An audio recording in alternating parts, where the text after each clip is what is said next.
அண்ணாமலைதான் வெற்றி பெற வேண்டும். கைவிரலை துண்டித்த பாஜக பிரமுகர்கள் பரபரப்பு. மருத்துவமனையில் அனுமதி. கடலூர் மாவட்டம் குறிஞ்சிப்பாடி அருகே ஆண்டாள் முள்ளிப்பள்ளம் பகுதியைச் சேர்ந்தவர் துரை ராமலிங்கம்.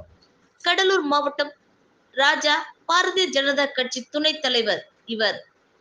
கோவை நாடாளுமன்ற தொகுதியில் மாநில தலைவர் அண்ணாமலை போட்டியிடுவதால் அவர் ஆதரவு திரட்ட 10 நாட்கள் முன்பு கோவை வந்தார். பொதுமக்களிடம் பிரச்சாரம் செய்தார். நேற்று மாலை 5 மணி அளவில் இவர் பிரச்சாரத்தை முடித்தார். அப்பொழுது அவர் கோவை பகுதியில் அண்ணாமலைதான் வெற்றி பெற வேண்டும் என்று கூறியவாறு கத்தியை எடுத்து இடது கை ஆள்காட்டி விரலை திடீரென துண்டித்துக் கொண்டார். இதை பார்த்து அருகில் இருந்தவர்கள் அதிர்ச்சி அடைந்து அவரை மீட்டு கோவை அவிநாசி சாலையில் உள்ள மருத்துவமனைக்கு அனுப்பி வைத்தனர். அங்கு அவருக்கு மருத்துவர்கள் அறுவை சிகிச்சை செய்தனர். இது குறித்து துரையூர் ராமலிங்கம் கூறும்போது, நான் கடந்த 10 ஆண்டுகளுக்கு மேலாக பாரதிய ஜனதா கட்சியில் உள்ளேன். 10 நாட்களுக்கு முன்பு கோவை வந்து அண்ணாமலைக்கு ஆதரவு தெரிவித்து பிரச்சாரம் செய்தேன்.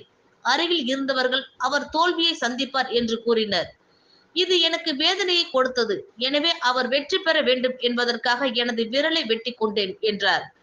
அண்ணாமலை வெற்றி பெற வேண்டும் என்று பாரதிய ஜனதா பிரமுகர் கை விரலை வெட்டிய சம்பவம் பரபரப்பை ஏற்படுத்தியுள்ளது.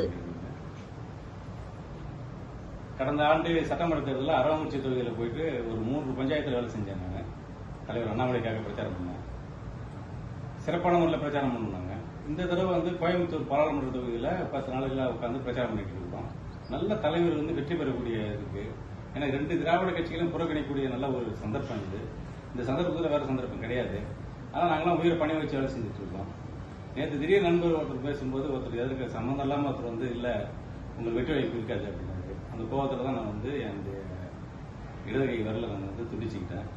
இப்போ உடனே வழியில் போனவங்க என்னை வந்து கோயம்புத்தூர் மெடிக்கல் காலேஜ் ஹாஸ்பிட்டலில் அட்மிட் பண்ணாங்க. இப்போ ஹாஸ்பிட்டலில் வந்து சிகிச்சை பண்ணி சர்ஜரி பண்ணியிருக்கிறாங்க. நேற்று ஆப்ரேஷன் முடிஞ்சது. அதனால் கண்டிப்பாக சொல்கிறேன், இந்த தடவை வந்து தலைவர் கண்டிப்பாக வெற்றி பெறுவார். தமிழகம் முழுவதும் பாரதிய ஜனதா கட்சி வெற்றி பெற வாய்ப்பு இருக்குது. கண்டிப்பாக மோடி அலை வீசுது. மீண்டும் மோடி கட்ட 450 சீட்டு 400 சீட்டு குறையாத எங்கள் தலைவர் ஜெயிப்பார். அதனால் மக்கள் அனைவரும் நான் வந்து ஒரு கையை தான் விட்டுருக்கிறேன். அதனால் ஒரு விரலை விட்டுட்டேன். ஆனால் ஒரு விரல் புரட்சி பண்ணுங்க. அதனால ஒரு விரலை நான் தானம் கொடுத்துருக்கிறேன், ஒரு விரலை தர்மம் பண்ணியிருக்கிறேன், ஒரு விரலை வேணான்னு தூக்கி கடைசிருக்கிறேன்.